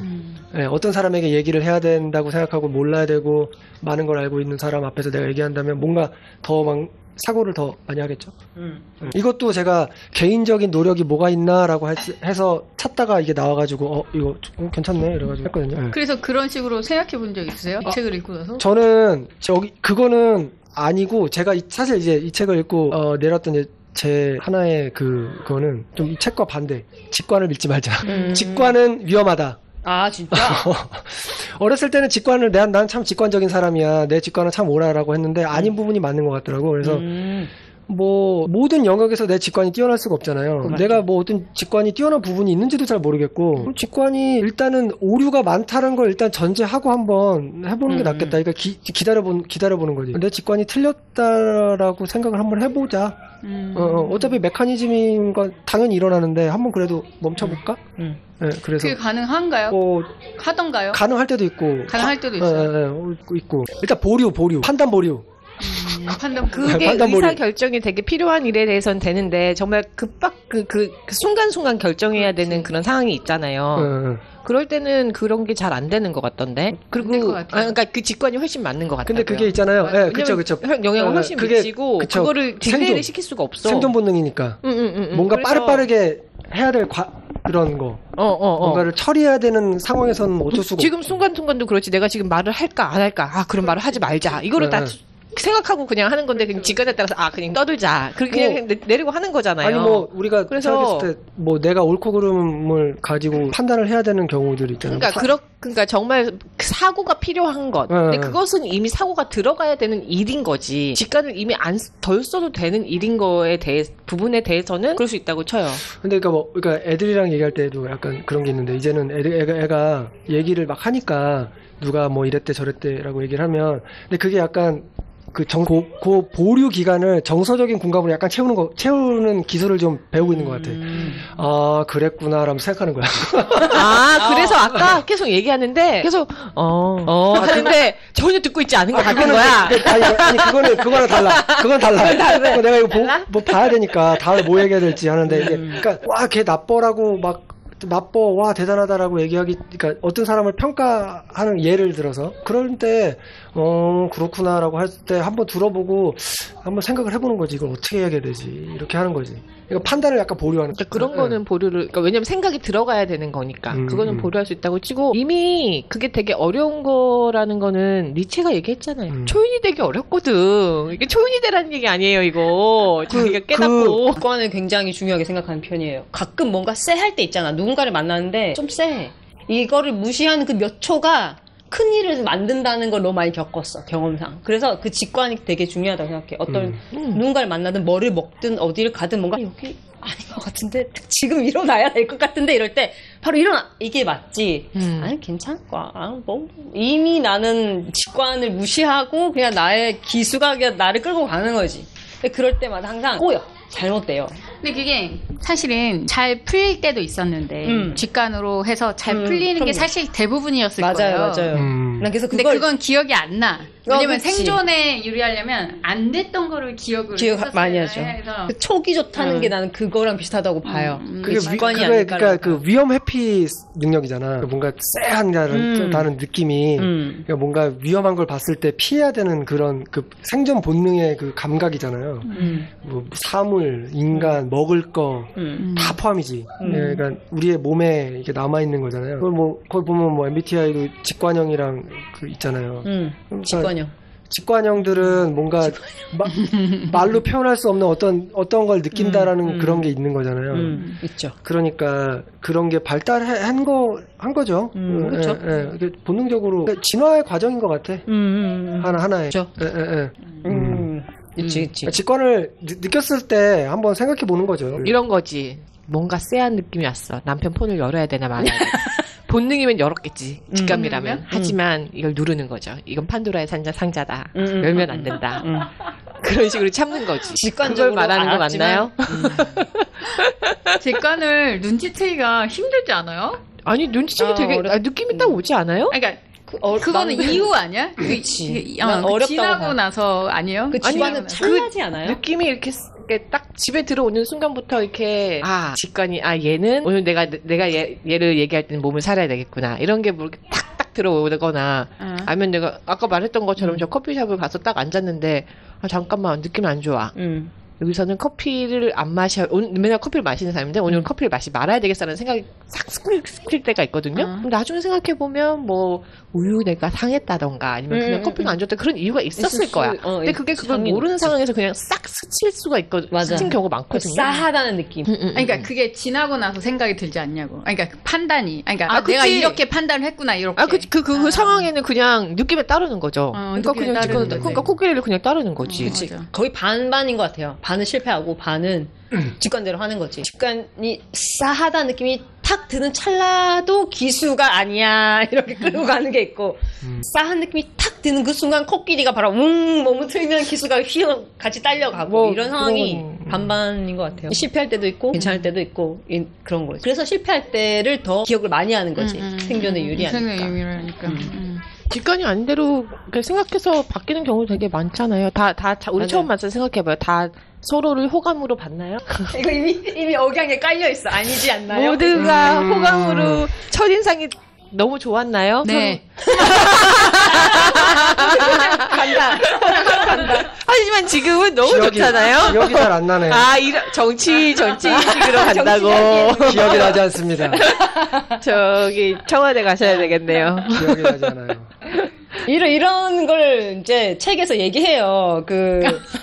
책에서 사장에서 마지막에 얘기하거든요. 뭐라고 하냐면 책임감 압력은 확정적 사고만 더 증가시킬 뿐이다. 사람들은 정말 올바른 사람이 되기보다는 올바른 사람처럼 보이기 위해서 더 애쓴다는 거죠. 그치. 진실보단 진실돼 보이게 애쓴다는 거죠. 사람들은 진화를 진실돼 보이는 것보다 진실되게 보이는 거에 더 신경 쓰지. 그렇기 거기 때문에 나오죠. 이 진실이 아닐 확률이 높고 포장을 한다는 거죠. 그래서 그 부분도 아까 제가 연결하자 보면 개인적인 노력이라고 하는데 진실보다 평가? 타인의 평가, 여론에 더 신경 쓰게 우리는 진화했다는 거 아니에요? 그렇죠. 그렇기 때문에 거기에 맞춰서 결론을 내린다는 거잖아요. 그렇죠. 그러면 우리가 항상 그 철학적인 책을 보고 보면 남의 평판을 신경 쓰지 말라 이런 얘기가 나오잖아. 그러면 여기 반대로 진실을 더 찾는데 더 노력을 더 기울여야 되는 거 아니야? 라는 약간 반대로 생각을 했지.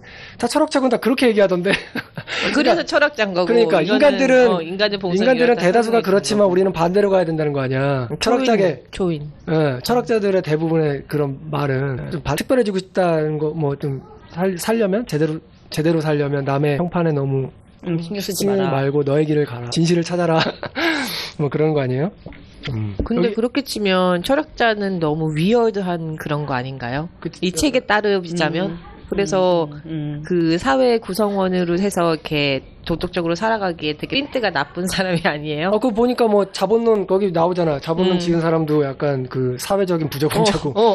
마르크스도 그렇고. 마르크스 다 약간의 그런 게 있더라고. 그래서 말만 보는 거지. 사람은 다 있어. 철학자 우리가 대단하다고 생각하는 사람들은 약간 좀 병적인 게 있어서 그 사람들의 말을 좋은 것만 좀 뽑아가지고 좀 써야지. 그 사람 말이 절대적으로 맞다 이렇게 생각하는 거는 대단하다. 난 그 사람밖에 대단하다 이렇게 보지 않아요. 사람들 알고 보면은 별거 없더라고. 다 그냥 비슷한데 운이 좋아서 이름을 길이길이 남긴 것 같아요. 나도 그렇게 생각해. 대단히 운이 좋은. 다른 면에서는 못한 분도 있겠지 다 거기서 거기 아니야? 이런 생각 많이 해. 그 사람들은 대단하긴 한데 그렇다고 위인 이렇게. 이순신 장군 빼고? 이순신 장군은 좀 빼야 될 것 같아. 그럼 남달라요. 여론에 집착을 안 할 수 있나요, 우리? 안 할 수 없지만 그래도 안 하는 쪽으로 좀 해야 되는 게 개인적인 좀 뭐랄까 가이던스라고 해요. 가능합니까? 근데 여론에 너무 이렇게 집착을 안 한다는 거는 또 사이코패스로 볼 수도 있는 거잖아요. 아, 그렇게 편향적으로 이분 것적으로 간다고? 남을 아예 신경을 안 쓴다는 얘기니까. 그죠? 그러니까 좀 적당히 한 8대2? 그러니까 뭐 어느 정도는 좀 신경을 쓰고 나도 돌보고 6대4? 그런 것 같은데 확실히 아예 생각하지 마라 이것도 아닌 것 같은데. 그러니까 이게 반대를 비교해보면 돼. 100% 남만 신경 쓰는 거랑 100% 남 안 신경 안 쓴 거랑은 나는 거의 똑같다고 보거든요. 그러면 둘 다 이상하잖아. 너무 극과 극이니까. 둘 다 이상하잖아. 뭐 아예 안 쓰는 거랑 그 사람 말만 듣고 하는 거. 둘 다 똑같잖아요. 난 똑같다고 보는데? 둘 다 이상해. 그러면은 좀 이렇게 밸런스를 맞추는 거지. 한 7대3 뭐 이렇게 해가지고 어느 쪽을 칠할래? 요 정도? 우리는 왜 가끔 인간들은 책들도 무수히 많은데 심리학자들은 여론을 신경 쓰지 마라. 너의 길을 가라. 뭐 자유의지대로 살아라. 이런 말을 하면서 왜 과 잠바를 만들고 꽈티를 만들고 자동차에 스티커를 똑같은 거를 베이비온보드 붙이고 소속감. 그러니까 왜 그러냐고. 손흥민이 우승컵을 들 때 태극기를 휘두르고 뭐 몸에 왔을 때 왜 우리는 환호를 하며. 보수. 여기서 말하는 보수적 가치, 공동체 가치. 여기 책 봤으니까 나오잖아요. 그죠? 그러니까 그거잖아요. 인간의 본성이랑 이렇게 가져진 그런 체계는 소속감을 좋아하고 남의 말을 잘 듣고 이런 성향이 있는데 처약자들이나 이제 배운 사람들이 뭐를 한 번 더 굴려서 얘기를 하는 거지. 여기 보면은 그러지 말라고. 뒷부분에 나오잖아요. 인간은 90%가 침팬지고 10%가 꿀벌이다. 군집 스위치가 머리에 있기 때문에 어떠한 것만 트리거만 해주면 우리는 뭉칠 준비가 돼 있다는 거잖아요. 그러니까 손흥민 아까 얘기한 것처럼 우리는 스위치가 탁 켜진 거지. 그치. 그걸 보고 우와 하고 딱 하고. 보수 진보 막 서로 물어뜯다가 갑자기 월드컵 일어나면은 갑자기 대한민국 하나가 되죠. 갑자기 그렇게 돼. 이 사람도 자기는 완전히 진보주의자인 줄 알았는데 9.11 사건이 터지고 나서 완전 자기도 거기에 휘말려서 뭔가 해야 될 것 같은 막 그런 광기에 막 휘말리고 그런 거 보면 우리 몸에 다 꿀벌의 유전자가 그러니까 있다고 하잖아요. 인간이 그래 개인적인 이득보다 사람들은 인종, 지역, 뭐 종교, 정치, 나라 이런 거에 관련해서 자신이 어느 집단에 속해 있는지에 더 신경 쓰는 경향이 있다는 거지. 그래놓고 심리학자들과 인지학자들과 뇌과학자들은 자꾸 여론을 신경 쓰지 말고 자기 의지대로 살아라, 자기 자유대로 살아라 하는 말은 너무 어불성설이지 않나. 그렇게 안 되는 인간들한테. 그리고 그게 항상 그 퀘션이었던 것 같아. 예전서부터. 그 공동체와 함께 가야 된다는 그런 보편적인 가치를 갖고 있고 거기에 반대되는 어떤 것들을 보면서 욕을 하지만 나의 생존권과 내가 생존권과 직접 연결됐으면 만약에 그 가치가 그럼 어느 퍼센테이지로 해야 되지? 이거에 항상 퀘스천인 것 같아요. 살아가면서. 갑자기 그 생각나네. 삼성맨인데 내가 개개인이지만 삼성회사를 다니는 순간 나가 가지는 프라이드와 가치는 삼성인 거야. 그 조직에 속했다는 이유 하나만으로. 똑같. 내가 대한민국 사람이라서 이런 너무 인종차별하면 안 되나? 뭐 중국 사람을 깔본다던가 일본 사람들을 싫어한다던가 이런 것들이 내가 한국 사람이기 때문에 내가 한국 사회의 일원이기 때문에 난 당연히 이렇게 할 수 있고 이 정도의 가치가 있고 이 정도의 위치에 있다. 라고 느끼는 거지. 내 개개인은 아닌데. 그러니까 그런 거지. 나는 나의 공동체를 사랑하는데. 그러니까 사실 지난 한 달 동안 왜냐면 우리나라 정치 이런 것도 있고 관심이 너무 있다 보니까 사실 지난번 모임에 리더님이 우리나라 사람도 아닌 여러분께서 왜 우리나라 정치에 관심이 이 말이 진짜 뼈 아프더라고. 계속 한 달 동안 생각이 나더라고요. 나는 그래서 나를 좀 돌아봤어. 나는 어떤 포인트에 뉴질랜드 시민권을 따게 됐지? 그러니까 사실 나의 생존권과 그러니까 사실 그치, 다 그렇지. 사실 생존권과 연결이 됐던 것 같아. 내가 좀 더 시민권을 뉴질랜드 시민권을 받으면 호주도 쉽게 올 수 있고 약간 그런 이익 때문에 선택한 게 어떻게 보면 누군가는 고작 그 이익 때문에 나라를 보게 했냐? 이렇게 말할 수도 있을 것 같잖아요. 뼈 아프게 오더라고. 그래서 그러네. 그러면서도 이제 나의 공동체는 한국에 있는 거지. 그래서 한국이 좀 잘 됐으면 좋겠고 나는 투표권은 없지만 남편이 가서 투표를 했으면 좋겠고 이런 생각. 이런 얘기를 하면서 내가 이 얘기를 왜 시작했는지가 생각이 안 나니까. 왜 그러지 항상? 가끔 너무 좋아. 처음에 무슨 얘기 때문에 유시했겠지? 왜냐면 집단에 속해 있는 나 자신을 집단화 시키는 거예요. 그 집단이 가진 파워를 나랑 동일시하는 거야. 그러니까 나는 이 집단이라고 그렇지. 근데 그거를 나에게 팩트 체크를 하는 바람에 뼈 아프게 맞은 거야. 그치. 굳이 따지면 소속이 아닌 거지. 한국 소속이 아닌 거지. 그렇지. 그런데 그게 아파. 왜냐면 나는 한국을 걱정하고 진실된 마음이 있어. 잘 됐으면 그렇지. 좋겠다라는. 그래서 그 공동체의 어떤 이익을 같이 생각하다가 나의 개인적인 이익으로 확 와버리면 그 퍼센테이지가 참 나를 완전 던지는 것도 못하면서 그 공동체를 생각한다 이거지. 나의 개인적인 이익을 또 생각을 하면 그렇게 생각할 수 있겠네. 그러니까 여기서 내가 여기 표시를 여기로 왜 했냐면 우리 인간은 누구든 무조건적으로 사랑할 수 있는 존재다라고 말을 하지만 그거는 별로 개연성이 없는 얘기다. 그보다 자기가 속한 집단에 대한 편향적 사랑. 이거 정확히 나야. 즉 서로에 대한 동질감, 운명, 공동체라는 인식 뭐 이런 게 강화되는 그 편향적 사랑이 인간이 이룩할 수 있는 최대치의 사랑이 아닐까 한다. 이 말이 진짜 조금 와닿았어요. 무조건적으로 사랑할 수 있는 존재다라고 이런 너무 크게 뭔가 대단한 것처럼 얘기하는 건 위험하다. 우리 그냥 나도 거기 했어요. 그냥 편향적인 호모 디플렉스라고 하잖아. 여기 나오면 뭐 개인적인 삶도 살고 사회적인 삶도 사니까 왔다 갔다 하니까 맞는 말인 것 같아. 예, 그 부분 나오죠. 저도 그 부분 좀 유심히 좀 본 것 같아. 은집 스위치 나오면서 그 10장이잖아요, 그죠? 그래서 저는 여기 그 혐오감 뭐 이런 거 얘기 나오는데 나오죠.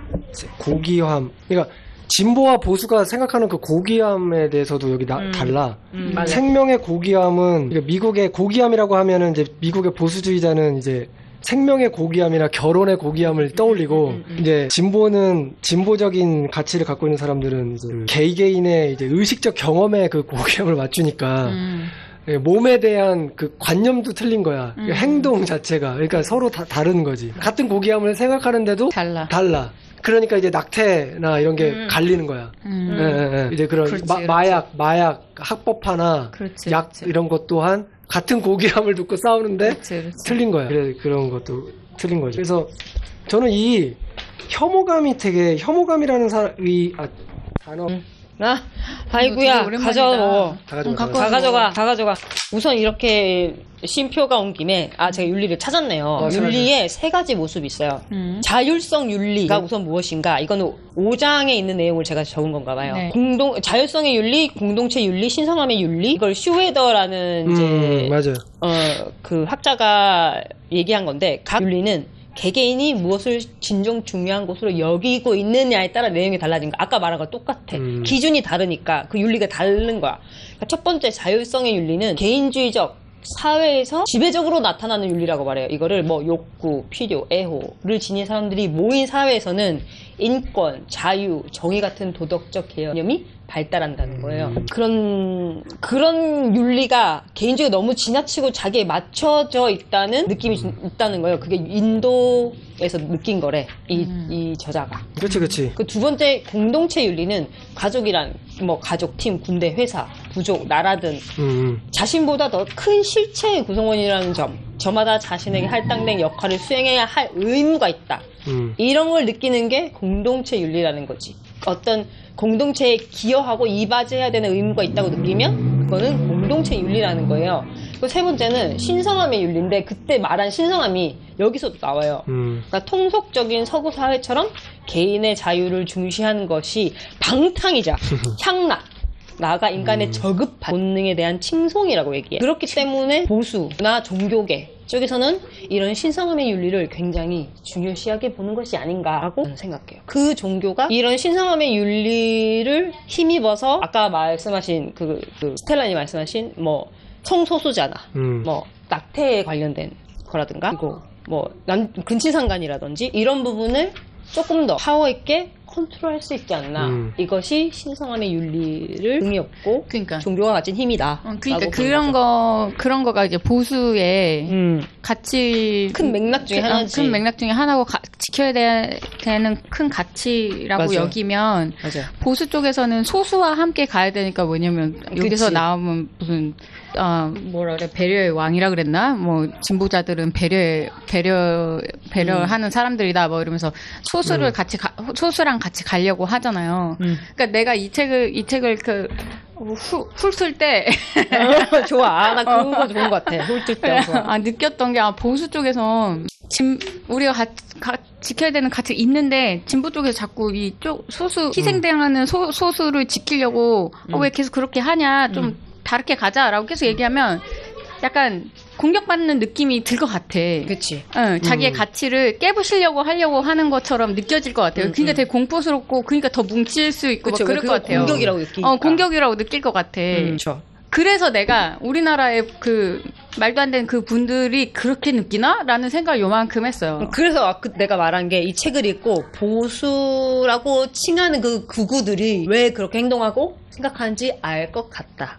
나도 이 책을 통해서 조금은 이해를 했다. 그렇다고 그들이 바른 마음을 가지고 있다라고는 보지 않는다. 이런 식으로 나도 좀 정리가 되는 거죠. 여기서 보면은 그 공평이라는 것도 서로 다르게 받아들이잖아요. 그러니까 진보주의자들에게는 공평이라 그러면 약간 이제 인간적인 평등이나 이런 거를 하는데, 이제 보수주의자들은 공평이라 그러면 이제 비례 평등이거든. 내가 받은 만큼 받는 게 맞아. 공평한 거잖아. 그러니까 난 둘 다 또 들어보면 이 말도 맞는 것 같고 저 말도 맞는 것 같고. 그러니까 어느 쪽에 가치를 두느냐에 따라서 이게 보수가 되고 진보가 되는 거잖아요. 둘 다 맞아요. 근데 같이 똑같은 얘기를 해. 공평해야지 세상은.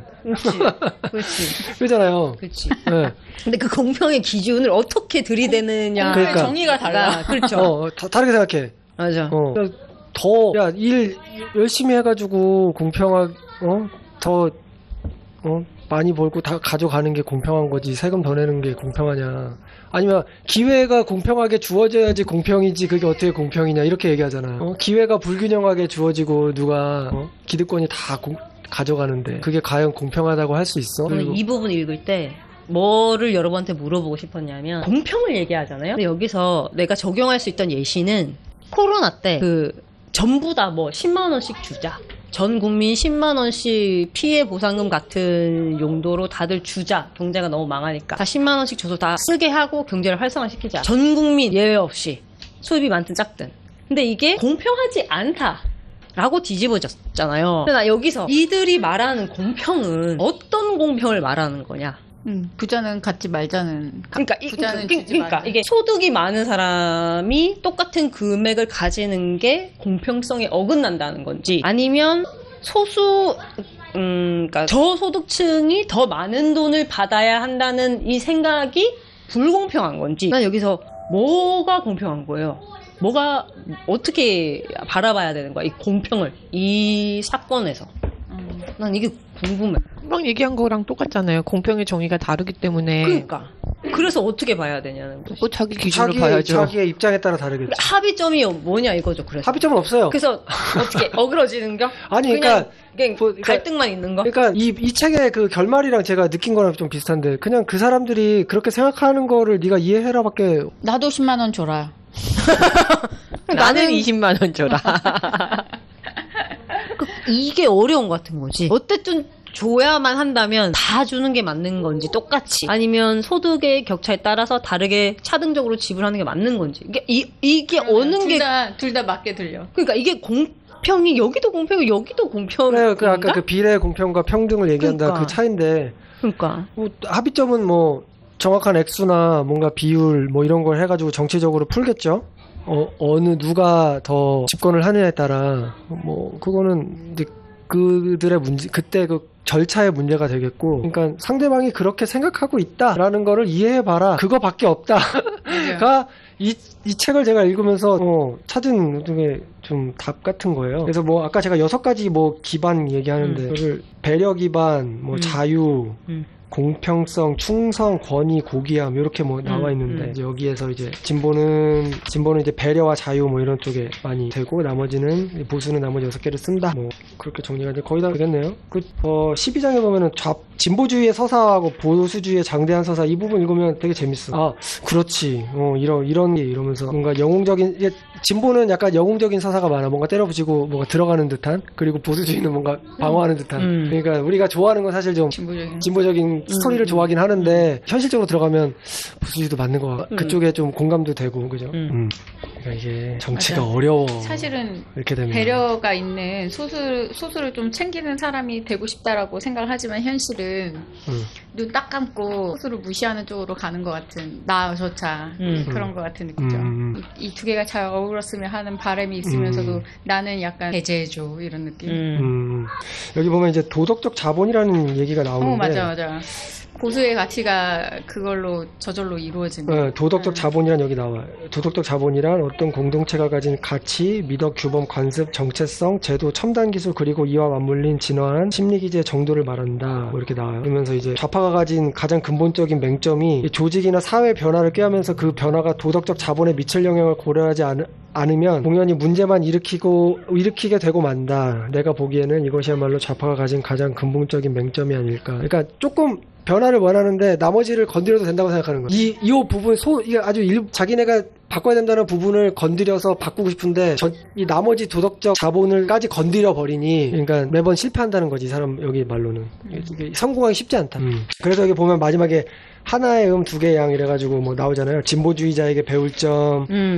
뭐 자유주의자에게 배울 점, 보수주의자에게 배울 점 뭐 이렇게 나오는데 이제 좀 마지막으로 갈수록 이 사람이 답을 좀 내려고 하는 것 같은데 진보주의자에게 배울 점은 뭐야? 뭐 정부의 규제가 필요하다는 거를 이해해라? 뭐 그런 거지 뭐. 시장에 개입해야 된다는 뭐 약간 정당성을 이해해라 뭐 이런 거지. 그리고 자유주의자에게 배울 점은 자유주의 시장에서 정부가 통제하는 시장으로 갔을 때 기업들이 어떻게 움직이는지에 대해서 예시를 들어주잖아요. 뭐 가격이 어떻게 변동하고 질이 다 떨어지고 뭐. 그러니까 이제 자유주의자들은 가장 높은 가치로 보는 거지. 특히 시장 자유. 그쵸. 모든 것이 해결한다고 보이지 않는 선 얘기하면서 모두가 갑자기 애덤 스미스가 나오는 거야. 깜짝 놀랐잖아. 모두가 다 이기적일 때 세상이 다 자기의 이기심으로 돌아가면 다 밸런스를 맞춘다는 거죠.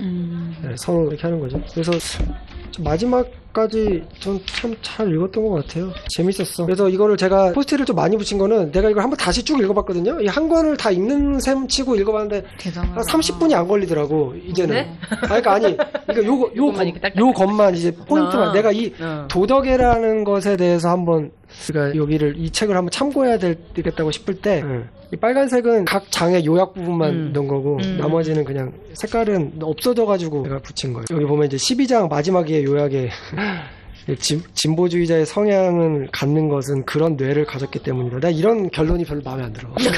난 딱 봐도 줄 쳐놨는데 나는 맞아 그러면서. 그러니까 너무 허무해. 그러니까 태어나기가 그렇게 태어났다는 거 아니야. 바꾸기 너무 어렵겠네. 그거잖아요.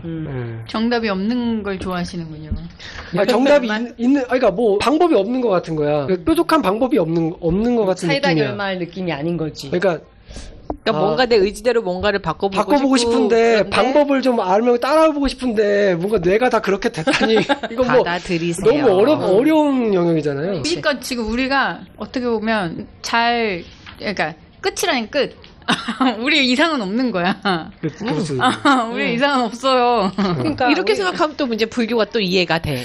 우리는 이제 인간이잖아요. 마지막 단계인 거지. 그러니까 우리는 90%의 침팬지이자 10%의 그냥 꿀벌이고. 여기 이제 12장 마지막에 또 두 편에 보면 정치의 어느 한쪽에 일단 발을 들이고 나면 사람들은 그 안에 도덕 매트릭스에 갇혀 거기서 좀처럼 헤어나오지 못한다. 나 그거를 물어보고 싶어. 사람들은 어디를 가나 자신이 품은 장대한 서사가 옳다고 확신하며 따라서 그 매트릭스 바깥에서 논쟁을 벌여서는 그들이 틀렸다고 이해시키기가 무척 어려워진다. 그리고 가로 열고 아마도 불가능할 것이다라고 붙여요. 그러니까 그 도덕 매트릭스라는 것이 내가 도덕적으로 사고하고 있는 나만의 도덕적 세상을 말하는 거 아니에요? 뭐예요? 그쵸. 맞나요? 거기 나오잖아요. 나의 도덕적인 가치가 어떻게 되는지 타고나기를 그렇게 태어나고 자기가 겪는 그 매트릭스를 갖고 있는 선천적인 뇌를 통해서 겪는 나의 사회적인 경험이 있을 거 아니에요. 어렸을 때부터. 근데 거기서부터 정해지고 나면 그게 정해져요. 내가 이제 도덕적으로 보수냐 진보 예를 들어서 그러면 이제 거기에 나의 장대한 서사가 입혀진다는 거야. 내 스스로. 그러면서 이제 거기에 딱 고정이 되는 거야. 거기서 빠져나가기가 쉽지 않다는 거지. 이 사람 말하는 거. 그렇게 3단계로 표현해요. 이 책에 보면 서사까지 자기가 스스로 만든다는 거야. 그치. 더 단단하게 만들겠지. 그리고 이제 어느 환경에 있느냐에 따라서 그 사람이 갖고 있었던 그게 이제 트리거가 되면서 퍼지기도 하고. 그쵸. 발현이 되죠. 원래 되게 모범생으로 살았는데 뭔가 하나 불공정한 일을 겪었어. 그럼 이제 세상에 이제 완전히 이 세상은 잘못됐어. 바꿔야 되라고 이제 트리거가 걸리는데 알고 보면 이제 머리에 있었는지도 모르지. 나는 원래 그런 성향이 있는지도 모르는데 어느 내가 삶에 그런 부분이 나의 트리거를 건드려서 이제 확실하게 이제 나의 정치적인 성향이 되고 거기에 내가 이제 행동을 하면 그게 나의 서사가 되는 거죠. 내가 했던 행동들 거기에 맞춰서 했던 행동들이 이제 그게 제일 쉬운 게 종교인 것 같아요. 그렇죠. 정치 종교 제일 크지 않을까. 그리고 끝으로 저 마지막에 이거 읽으셨어요? 그 글을 마치며에 내가 글을 마치며 읽었어요. 나 안 읽었어. 이제 여기에 그것만 빼고 그것만 읽었어요. 여기 그거 이제 뒤엔 더 이 사람이 이사야 벌린인가? 세계에 존재하는 도덕적 다양성 그리고 그것을 어떻게 이해해야 할 것인가는 철학자 이사야 벌린의 그 답을 찾기 위해 평생 동안 씨름해온 문제래요. 그러면서 이제 도덕적 상대주의를 단호히 거부해. 이 사람이. 그러면서 이제 여기 이 사람이 쓴 글을 제가 잠깐만 읽을게요. 저는 이 부분 되게 공감해서. 나는 상대주의자가 아니다. 그래서 이런 식으로 말하는 일이 없다. 나는 커피 우유에 우유 넣는 걸 좋아하지만 당신은 빼는 걸 좋아하죠. 그렇듯 내가 따뜻한 심성을 선호해도 당신은 강제 수용소를 선호할 수 있어요. 이 말은 곧 우리에게는 저마다 중시하는 가치가 있고 그 가치를 무엇에 침해되거나 통합될 수 없다는 뜻이다. 이러한 생각을 나는 틀렸다고 본다. 네. 우리가 다 그러잖아요. 너 말도 맞고 네 말도 맞고 내 말도 맞고 너도 그런데 이게 상대주의인데 이게 도덕의 상대주의는 없다는 거예요. 그러니까 이거를 제가 어떻게 받아들였냐면 누군가가 도덕에 대해서 얘기를 할 때 나는 이게 맞다고 생각하고 막 하는데 자기는 그게 인정해 줘야 될 것처럼 얘기한단 말이야. 내가 볼 때는 그게 상대가 아니 저건 좀 아닌 거라고 생각할 때가 있단 말이야. 그거는 그냥 네 생각이지. 그거를 네가 그걸 옳다고 할 수가 있을까? 모두에게 다 통용할 수 있을까라는 생각이 들거든. 근데 그 부분처럼 느껴졌거든요. 근데 이 뒤에 부분이 딱 있어. 대신에 이 사람은 다원주의에 대한 지지를 표현해. 다른 개념이야. 그러니까 이 세상에 본보기가 되는 이상은 여러 가지로 존재한다는 결론에 나는 이르게 되었다. 무한정 존재하진 않는데요. 그러면서 인간의 본연의 외관과 성격을 유지한 채 추구할 수 있는 가치는 그 숫자가 한정돼 있대. 자기가 볼 때 74개일 수도 있고 100몇 개일 수도 있고 그 개수가 어떻든 한정적인 것만은 사실이다. 나는 그 가치를 따르지 않는다고 해도 왜 그 사람이 그 가치를 따르는지 이해할 수 있는 게 다원주의라는 거예요. 그가 처한 상황에서라면 나 역시 그 가치를 따르게 될 것임을 인정할 수 있다. 바로 여기서부터 인간적 이해의 가능성이 싹 튼다. 그러니까 이게 되게 두 개가 다른, 그러니까 왜 이 사람은 왜 다른 얘기를 하지 싶은데 느낌적인 느낌으로 뭔가 다른 걸 알겠어. 뭔가 뉘앙스가 다른 거 아니에요? 상대주의와 다원주의 반대적인 얘기하는 거 아니에요? 그러니까 내가 말하는 것과 너가 말하는 것이 다르다는 것을 라고 얘기하지 않는다고 하면서 뒤에서는 다원주의를 지지한다고 하면서 그 사람이 그렇게 따르지 않는다고 해도 그러니까 이 사람의 그 가치를 내가 따르지 않는다고 해도 그 사람이 갖는 걸 이해한다고 하잖아. 근데 왜 상대주의에서는 그 사람의 걸 이해하지 않죠? 그쵸. 그러니까 그게 나는 되게 이상한 거야. 근데 그게 뭔가 알 것 같으면서도 모를 것 같은 그리고 약간의 미묘함이 있었어. 왜 두 개가 너무나 똑같은 말 아니에요? 이게 내가 말하기엔 너무 논리적이지 않지만 난 좀 비논리적인 부분을 얘기하자면 이걸 읽고 나서 느낀 게 S다라는 생각이 있어. 너무 S적인 생각이다라는 생각이 팍 드는 거예요. 원래 직관적인 사람들은 나 같은 직관적인 사람들 글을 읽으면 무슨 소리 하는 거야? 이게 뭐라는 거야? 막 이런 생각이 팍 드는데 여기는 무슨 말인지 알 것 같다잖아. 보통 난 S들의 친구나 S의 그런 의견들을 들으면 MBTI? 난 뭐 S가 다른 의미가 있는 줄 알았어. MBTI 거기서 뭐라는 거야? 무슨 소리야? 이렇게 난 들리거든. 왜냐면 맥락이 나한테 이어지지 않으니까. 이렇게처럼 처음엔 아니다, 기다 이런 식으로 얘기하면 뭐라는 거야? 이렇게 이해가 안 돼요. 바로 오류 작동이 일어나는 것 같아. 그래서 근데 알겠잖아. 이해가 가는데. 그러니까. 이거잖아요. 알겠잖아. 나보고 나한테 주입을 할 수 없고 나는 너를 그러니까 내가 너를 이해를 한다 그래도 네 말을 따라갈 수 없어. 그게 상대주잖아요. 다원주의. 따라갈 수 없어. 이해는 하는 거야. 상대주도 이해는. 그러니까 이해. 나는 동의는 하진 않아. 그러니까 네가 얘기를 했어. 난 동의는 하지 않아. 그런데 이제 다원주의는 네가 무슨 말 하는지 알겠어. 그런데 내가 만약에 그 입장이면 나도 그렇게 바뀔 것 같아. 그러니까 내가 변화할 수 있음을 인정하는 거잖아요. 그게 다원주의라는 거잖아. 상황에 따라서 내가 변화할 수 있을. 그러니까 여기 상대주의에서는 저마다 인정하는 가치가 무수히 존재하진 않는다는 걸 전제하는 것 같아. 아닌 것 같은데. 여기 보면 저마다 중시하는 가치가 따로 있고 그 가치는 무엇에 침해되거나 통합될 수 없다는 뜻이다. 나는 이 생각을 틀렸다고 하잖아요. 두 번째는 무한정 존재하지 않는다는 걸 먼저 깔고 가. 본보기가 되는 것들은 무한정 존재하지 않는다. 상대주의는 무한정 존재할 수 있잖아. 이 사람의 의견, 이 사람의 그렇게 따르는 가치가 그렇게 맞다고 하면 수백, 수십만 가지가 되는 거 아니에요? 근데 그러니까 제일 중요한 포인트는 이거 같아요. 상대주의는 그건 네가 좋아하는 거고 이건 내가 좋아하는 거야. 딱 거기서 끝나는 거야. 근데 다원주의는 여기서 근데 만약에 내가 입장이 바뀐다면 너라고 너처럼 생각할 수도 있겠네. 하지만 지금은 내가 맞다는 거야. 하지만 바뀔 수는 있어. 그거를 한 가지 더 입힌 게 다원주의 아닌가요? 어렵네. 아까 1시간 전부터 이미. 어려워. 근데 왜 여기서는, 그런가? 아니, 왜 강제 수용소를 선호할 수 있어요? 라고 하는 거는 이해해주면 안 되는 거예요? 그렇게 생각하면? 응? 선호할 수는 있지만, 그냥 선호할 수 있어. 하지만, 내가 강제 수용소를 좋아하는 건 아닌 거를 확실히 해놓는 거죠. 확실히 난 강제 수용소, 근데 만약에 내가 지금 침해되거나 지금 삶이 너무 팍팍해. 그래서 지금 내가 너무 힘들기 때문에 강제 수용소에 들어가는 것도 나쁜 옵션이 아닌 것 같다. 그러니까 걔가 만약에 강제 수용소를 그렇게 좋아했다면 그렇게도 그건 다원주의예요. 그러니까 그렇게도 마음이 변할 수 있다는 거를 자기가 인지를 하고 있는 거죠. 근데 저희가 읽었던 책도 다 그렇지 않나요? 내가 고정되어 있는 실제가 아니고 변화할 수 있는 그런 존재라는 거를 알아채고 받아들여라고 했던 게 여태까지 읽었던 철학책들의 중심이었던 것 같은데 그래서 저는 그렇게 받아들였어요. 그리고 항상 사람들은 모여 산다. 그래서 모임을 꼭 해야 된다. 여기 제가 들어가면을 다시 지금 읽었는데 여기 보면은 이 사람이 중국의 선사 승찬이 이렇게 썼던 것처럼 말이다 이러면서 한 말이 들어오네요. 지극한 돈은 어렵지 않으니 다만 가려서 선택하지만 말라. 싫어하거나 좋아하지만 않으면 막힘없이 밝고 분명하리라 라고 써있어요. 가려서 선택하지 말라. 가려서 선택하지 말라고? 네, 어렵지 않대요. 돈은 어렵지 않대. 너무 싫어하거나 좋아하지만 않으면 막힘없이 밝고 분명하다는데 가려서 선택하지 말라. 어렵다. 그 말이 더 어렵다. 뭐 느낌적으로 알겠네. 느낌적인 느낌. 하여튼 너무 좋은 책이었어요. 저는 간만에 좀 생각을 좀 많이 해보는 기회가 됐던 것 같아요. 이 책을 되게 나온 지 오래된 책인데 왜 이제 읽었나 싶기도 하고. 그러니까 제가 그 사람들이 꼭 이렇게 모여서 살아야 되고 이렇게 뭉쳐서 그러니까 소통해야 된다는 게 정말 중요하다고 느낀 첫 번째 책이 사피엔스고 두 번째 책이 바른 마음이고 세 번째 책이 행복의 기원이란 말이에요. 그 세 가지 책이 나한테 되게 영향을 많이 준 것 같아요. 나의 앞길을 이렇게 결정하는 데 있어서. 그러니까 대단하다. 대단한 것 같아요. 아니, 어떤 거에 책에 영향을 받는 게 대단한 것 같아요. 난 책 영향 많이 받았지. 나는 거의 안 받는 것 같아. 그냥 난 나대로 그냥 사는 것 같아요. 엔터테인먼트 같아. 막 정확히 나를 변화시켜주거나 막 그런 게 없지. 끝났습니다. 다음 책은 아버지의 해방일지.